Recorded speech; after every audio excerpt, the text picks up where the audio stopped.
is Indian Country Today. Esquili, yes, thank you for joining us. I'm Patty Tholhungva. Here are the headlines for Tuesday, July 28th, 2020. The opening of the missing and murdered Native American cold case office is being criticized as nothing but a photo op.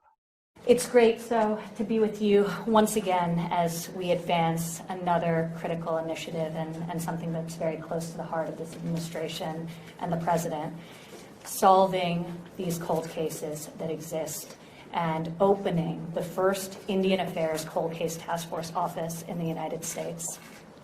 It opened yesterday in Bloomington, Minnesota, as part of the Lady Justice Task Force President Donald Trump created by executive order last November. Ivanka Trump drew criticism from Lieutenant Governor Peggy Flanagan, who is White Earth Ojibwe. She and other Democrats called it political showcasing. Protesters outside the building carried signs that read, "Stop pretending to care about natives," and "You're on stolen land." In the coming weeks, other offices are set to open in Phoenix, Nashville, Tennessee, and Anchorage, Alaska. The Isleta del Sur Pueblo tribe in Texas is in its second phase of reopening in this pandemic.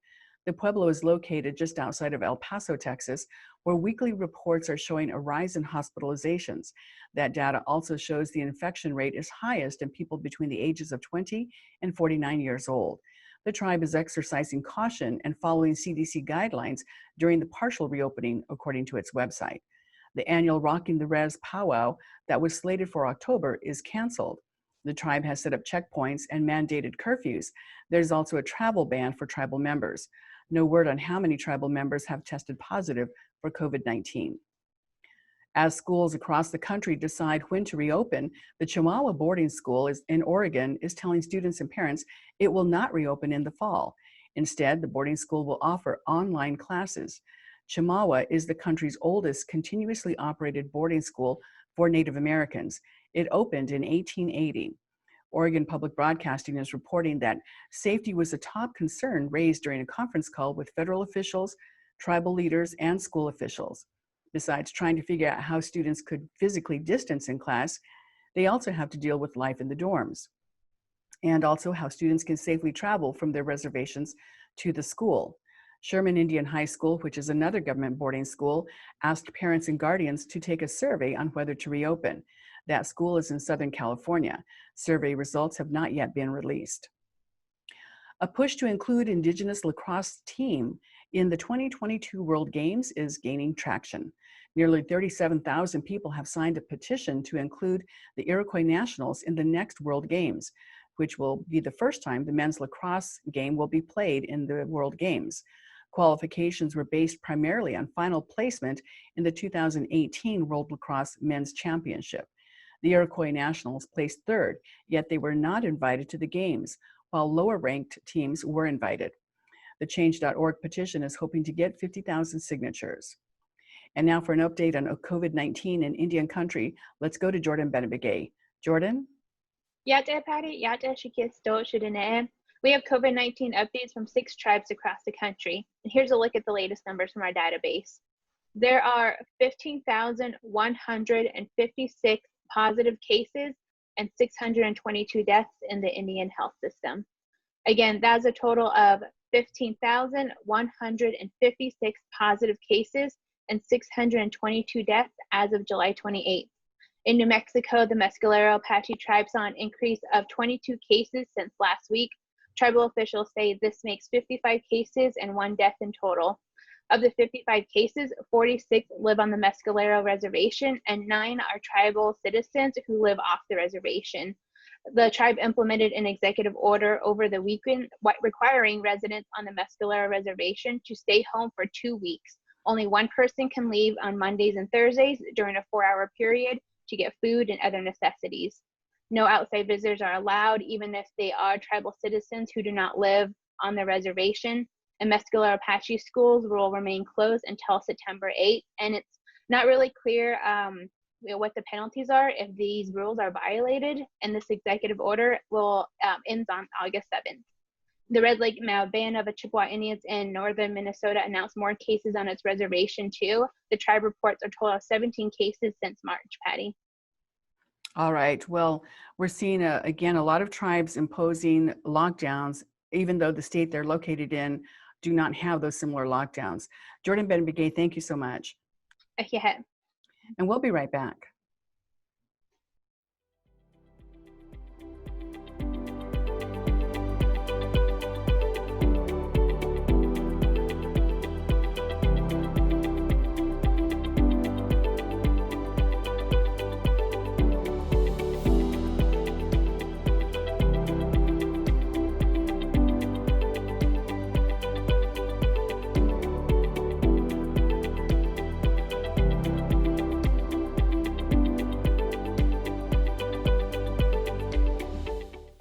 This is Indian Country Today. The presidential election is just 98 days away. It will be an election we have never seen or experienced before, all due to COVID-19. The pandemic has changed the usual ways campaigns are handled. There are no public gatherings, and even the polling sites will be restricted. It's a challenge to reach Indian country in any election, and now in the age of coronavirus, it's especially challenging. Just a few weeks ago, Clara Pratt was hired as the Tribal Engagement Director for the Joe Biden campaign. Pratt served as the Chief of Staff for Navajo Nation President Russell Begay.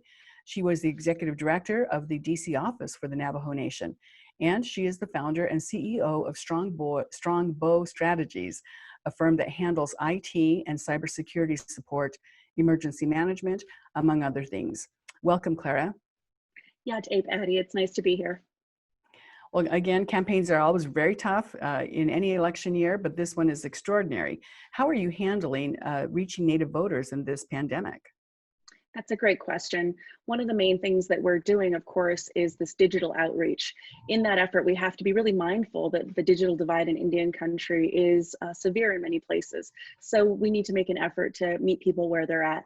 That means engaging in other forms of outreach, radio, in person, where it's safe, of course, and just all those ways that we need to get the platform out there, the agenda out there, make sure Indian country knows what Joe Biden is going to do for them in all the various ways we can, the old-fashioned way, the radio way, and the internet way. Now, Joe Biden has been the candidate for a while now here. Are you surprised that he hasn't hired for your position sooner than this? No, I think in terms of the campaign and timing, it's all based on when things coalesce and come together. Due to COVID, things in this election cycle have been very strange, where we would normally be all in one campaign headquarters. Many of us are working remotely in different parts of the United States. We're also bringing on other coalition directors. So in addition to tribal, we've brought on faith-based and rural, African-American, and all those various directors that are focused on different constituencies. And so in this, in the 98 days you have left, what's the game plan to reach tribal people, tribal voters, and in key battleground states, such as Arizona, that could be turned blue in this case? Absolutely. Our key initiative is to make sure that all voters, and especially Indian country voters, in places like Arizona, Indian country voters are a substantial part of the voting bloc, and it's critically important that all of Indian country knows what a Biden presidency will do for them. It's important we get that word out. So our strategy is just to make sure we engage. Vice President Biden is extremely respectful of the nation-to-nation relationship that tribal governments have with the United States. He's reached out early to many tribal leaders, and we want to keep that momentum going so that Indian country knows that in a Joe Biden presidency, they have a seat at the table, and there will be key decision makers that understand Indian country in that discussion. Well, and again, we're looking at all the candidates during this election and the platforms they have about Indian country. And, in the very beginning, several of them came out with platforms. And then eventually Joe Biden put together a platform for Indian country. Of the strategies and of the issues that he has named, which ones do you think would be at the top of the list? Oh my goodness, there are so many policy items that impact the nation at large, but impact Indian country in very specific, unique ways. Today, we just rolled out another part of the Build Back Better racial equity plan for the economy. And in that, we talk specifically about capital infusion into communities of color and specifically into Indian country. We know that economic development maintains to be one of the challenges in many parts of our communities. Joe Biden has a plan to invest more money in native CDFIs to get money in the hands of entrepreneurs. We also rolled out this week a women's equity policy, which addresses many of the things that women of color face. And again, in tribal communities, you see this exacerbated. Many women leave the workforce to take care of their aging parents or their children. So having a plan that helps those people be able to, if they decide to go back to work, they have that option to do that. Also having universal pre-K for 3 and 4-year-olds across the country would help millions of working moms like myself. I've got 2 little ones, and being able to have affordable childcare is critical. So there are lots of things that impact the community at large, communities of color at large. When you drill down specifically to Indian country, you know, the economic development piece of it, the Violence Against Women Act, which Vice President Biden was critical as one of the authors and the initial author of that act. And he's very serious about addressing missing and murdered Indigenous women in our communities and addressing the tribal justice inequities. So there's so many issues, we could talk about it for so long, but those are kind of the first things that come to mind. All right. Well, and certainly there are a lot of issues, and that also comes out in this platform.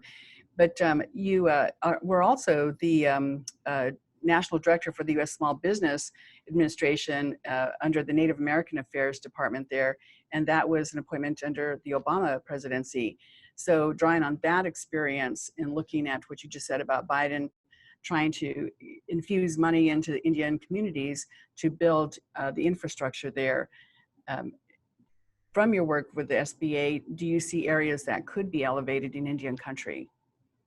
Absolutely. One of the great things about the policy that we just rolled out today is the recognition that water infrastructure is economic infrastructure in Indian country.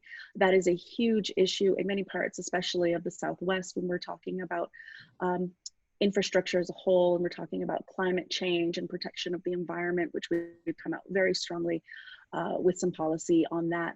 In regards to the Small Business Administration, certainly being able to allow for federal contracting programs to have an impact, a greater impact in Indian country. And Vice President Biden has reaffirmed support for the 8A program, as it's commonly known, or the Small Business 8A program, which allows for small businesses, tribally owned Alaska Native corporations, and Native Hawaiian organizations to access the federal procurement market. So all of those things have a great impact in Indian country, and I'm really looking forward to seeing those implemented when Vice President Biden is President Biden. Yes, and water is key to any business, and we hear the saying in Indian country, water is life, which is so true, not just for human beings, but also our economic development there. Now, yesterday, Ivanka Trump was in Minnesota opening up this cold case office for missing and murdered Indigenous women. And she took a lot of heat from that, from people, including the Lieutenant Governor Peggy Flanagan there, who's Ojibwe, and criticizing this as a photo op and questioning what can be done at this stage in his presidency. Do you think that criticism was fair? The missing murdered Indigenous women crisis in Indian country is real, and I welcome anybody who wants to draw attention to this crisis. I know that Joe Biden, when he is president, will take very seriously the issue of missing murdered Indigenous women. I know that re-implementing things like having tribal voices at the Department of Justice is going to be critical. And those are things that have to happen early on in any presidency, not just in waning months. It's really important that you have that dialogue on the nation-to-nation level with Indian country from the beginning to an end of a presidency. And that's something that we saw in the Obama-Biden administration, and that's something that we will see in a Biden administration as well. Recently, we saw the McGirt case in Oklahoma, the Supreme Court decision that affirmed the boundaries of the Muskogee Creek Reservation. And now we're looking at the Black Hills and the protest again when Trump visited Mount Rushmore over the 4th of July weekend. and the Lakota people saying that treaty was never, they never sold the land, even though money was put into a trust for the Black Hills. The Lakota people have never accepted that money. In this movement of change, what is Biden's stand on Mount Rushmore and the treaty up there that acknowledges that land belongs to the Lakota people? Mm-hmm. Well, Vice President Biden, in the McGirt case specifically, did put out a statement reaffirming his commitment to honoring treaties that have been established by the United States over the history of time. And I know that's a critically important piece for the Vice President, is that making sure that any promises that are made by the United States government are upheld. One of the other things that he's mentioned in his policy platform is mandatory funding of the Indian Health Service. So just a recognition that there have been promises made, there have been commitments made. That's very important for Vice President Biden as we move forward with his administration to make sure that we're honoring those commitments across Indian country. All right. And our team, Indian Country Today, has interviewed several of the presidential candidates. We've extended that invitation to Joe Biden. And I would like to put that out there today too. Will you carry the message forward that we would love to also speak to Joe Biden before the election? Absolutely. I would be honored to. Absolutely. All right, we have to put that on record here because we are looking at this election. And again, Indian country in several states could be that swing vote there. So what other states are, besides Arizona, are you looking to really target that Indian vote? Well, across the country, Indian country, we always say Indian country, but we're all over the place, right? Certainly Michigan, Minnesota are extremely critical when you're looking at the overall voting pieces. However, that's not to say that we don't look to other places as well. Arizona, Michigan, Minnesota are critical. However, so is California, so is Alaska, so is Oklahoma. Anywhere you have a large tribal population, and most tribal people don't live on their ancestral homelands. Many of us live in urban areas. So when we're talking about Indian country, we want to encompass all of those people who are on tribal lands, people who are on trust, people who are on private, and people who are, living in our urban areas. It's important that we reach out to all of them all across Indian country. And when you're looking at staffing in key positions, saying Joe Biden is elected president, appointing Native Americans to key positions, but not just in the usual areas with, the BIA, the Interior Department, but also just, in any of the cabinet positions, it could be Homeland Security, because certainly Native Americans have a hand in that, or any other cabinet positions. Are you working with him now to come up with a list of names of Native Americans who can fill those top positions that are not normally seen as Native American positions? That is such a great point, Patty, and I'm so glad you brought that up because was one of the things that we're always saying as a campaign is we don't want to pigeonhole people into specific roles, and we're seeing that in Indian country as well. I'm extremely heartened to know that we have multiple people across Indian country that are serving in different capacities within this campaign that are not tribal specifically focused. We've got Matt Dennenberg in Minnesota who is leading the effort there. We've got Pawe Rivera who's in charge of Western states coalitions. And those are not just tribal roles. My role is specifically tribal, but we've got people throughout the campaign. And if that's any indication, I know, and I have a lot of confidence that when we go into a Biden presidency, you're going to see Indian country well represented in multiple places and not just at the Department of Interior or the Indian Health Service. Okay. Clara Pratt, thank you so much for joining us. Thank you so much for having me. It's been a pleasure. All right. Clara Pratt, again, is now with the Biden campaign, leading the effort to get the Native vote. We'll be right back.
Marionette Pember is our national correspondent, and she joins us now to talk about how the Black civil rights movement is intertwined with the Native American civil rights movement. Welcome, Marionette. Bonjour, Anine, Patty. This story that you're currently working on, what have you found so far? And you've actually started tracing this back to the turn of the century. Yes, I did. Well, I really looked at two things. I think one is like, how is it that, what contributes to creating these moments that kind of just take off? What is a spark, as for instance, Standing Rock and now the Black Lives Matter movement. What are the various things that come together? So I wanted to look at that, how that has happened historically, and then also, of course, as you mentioned, the role that Black people and activists and advocates have historically played in helping to prepare the ground for the rest of us. And it looks like as one looks back, I mean, they have consistently played a big role for us and other people of color. In what ways? Well, I think if we want to even just look at more recently, during the 50s and 60s, the civil rights movement, when we think of classically, the Martin Luther King era, people were, this is like they had served during the wars, during World War II and the Korean War, and they of course encountered racism and segregation there, and then they came home and they encountered the exact same things after having served their country. And that was like one of the I think main motivations. And also police brutality against Black people was a big issue. That was also a motivator. School desegregation, Brown versus the Board of Education, and the Freedom Riders, those were like tremendous motivators and really riveted the country, I think, and inspired other people to call for the same things. Native people, were also served in the military and experienced many of the same things, and as well as their Black cohorts, they came home and found that they faced the same situations here at home. And I think that in elevating these calls for equity and fair representation in school and in work and just in society, it was the role that Black activists and advocates really inspired, I think, and opened up, as I said, prepared the ground for the rest of us. And in Indian country, certainly, there's the American Indian movement that that was formed, in the 70s. What other Native activism was influenced by the Black activists? Well, I think, when we think of AIM as, I think they were quite inspired by the Black Panthers, and they are, as we know, rather a unique organization, and they were not necessarily representative of all of the calls to action that Native people had. The AIM was very inspired, as I said, by the Black Panthers in the late 60s. And they did certainly rivet the nation's attention, with the takeover of Wounded Knee, et cetera. But I think this, Native people were looking for the same things that Black people were looking for. They were looking for, equity in work, and also, particularly we find that in Minneapolis, I think that was a unifying moment as the community responded to decades of police brutality. And that was AIM in many ways was formed in response to that. And it's interesting when we come back to Minneapolis, that's the death of George Floyd has sparked this recent wave of civil unrest. And again, coming back to that iconic city where things have happened, the birth of the American Indian movement there, and now looking at the protests that are happening across the country, that now we're seeing not just Confederate statues being torn down, but statues that are of colonizers, Christopher Columbus and Oñate and others as well. So it's really interesting to see the connection between the two groups of people and the struggles they both face, and how now they're coming together in this role of activism to make change that's positive for communities of color. Yes, absolutely. Judith LeBlanc, who's Cato, an executive director of the Native Organizers Alliance, she referred to this moment as a Christotunity, which is sort of funny. It's taken from The Simpsons. Bart Simpson describes, it's a made-up word, and supposedly his daughter described that it was based on a Chinese word where crisis and opportunity are the same, which is actually incorrect. But it has taken on a life of its own, and I think that's an apt way to sort of, describe this moment that has in many ways has been influenced by pop culture and social media. Yes, and so seeing what can come of this again in this time frame, and also the protesters have started to stay, instead of chanting out, whose streets are streets, some of them on the East Coast started doing land acknowledgements and mentioning the Native people who once had that land but now have been displaced. So, well, Mary Nat Pember, thank you so much for joining us today. Thank you for having me. And thank you for watching Indian Country Today. Take care of yourselves. Your life is precious. I'm Patty Tholhungva. Join us again tomorrow.